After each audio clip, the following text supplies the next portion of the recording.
Phreatic explosion nga o pagsingaw ng steam na may kasamang abo mula sa bunganga ng bulkan. Ganyan daw ang nangyari sa Bulkang Mayon ngayong araw. Sa mga nakalipas na taon, naging aktibo ang Bulkang Mayon at libo-libong mga residente sa paligid nito ang naapektuhan.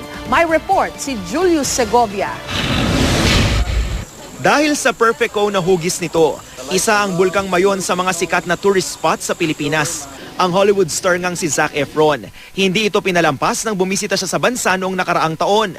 Pero ang isa sa pinakamagandang bulkan, itinuturing ding isa sa pinakaaktibo.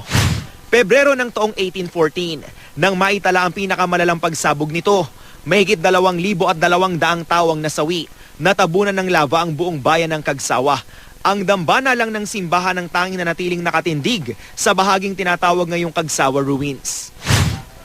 Pebrero ng taong 2000, itinaas ng PHIVOLCS ang alert status ng Bulkang Mayon sa level 4. Nagbuga kasi ito ng abo at pyroclastic materials. Mahigit 14,000 pamilya ang naapektuhan. Halos 70 milyong piso ang naitalang halaga ng pinsala. Matapos ang isang taon, muling sumabog ang Bulkang Mayon. Itinaas ng PHIVOLCS sa alert level 5 ang status ng bulkan. Umabot sa 4 na kilometro ang eruption column nito mula sa summit. Agosto ng taong 2006, nang maitala ang ilang minor explosions na aabot sa 7 kada araw. Sinundan naman ito ng sere ng mild explosions noong taong 2008 at 2009. Bago ang pagbubuga nito ng makapal na abo at usok na tinawag na phreatic explosion kaninang umaga. Ang phreatic explosion ay ang pagsingaw ng steam na may kasamang abo sa bunganga ng bulkan dahil sa sobrang init ng magma sa ilalim. Sa record ng PHIVOLCS, mahigit 1 minuto tumagal ang pagbuga ng steam at abo na umabot ng may 500 metro ang taas. Ang cause ng pagsabog ay yung usok or steam dahil sa pagpapakulo ng tubig na dahil sa ulan ay nagiging steam. Kung nabara yung steam, yan yung sanhi ng pressure doon sa crater at yun yung nag-trigger ng explosion. Parang dighay o nag-throat clearing, parang nasasamid.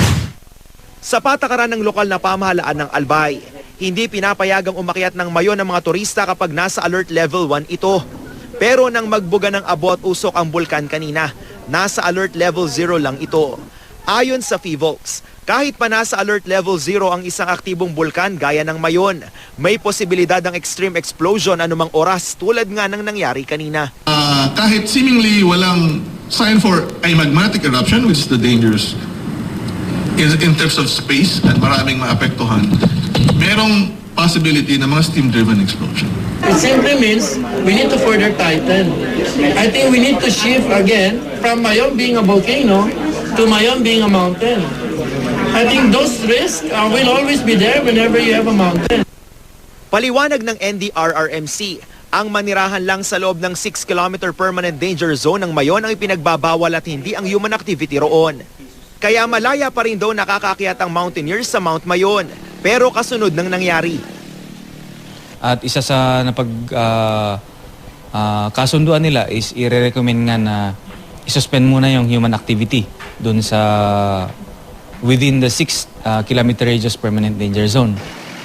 Wala raw nakikitang magmatic eruption sa Mayon ng PHIVOLCS, pero asahan pa rin daw ang maliliit na phreatic explosions gaya ng nangyari kanina. Gayunman, sabi ng NDRRMC, walang rason para ilikas ang mga residente sa Albay. Base sa pahayag na rin ng PHIVOLCS is isolated case lang, hindi naman rason para magpanik. Nangyayari na ito and yun nga, dineclare nila is alert 0 pa rin.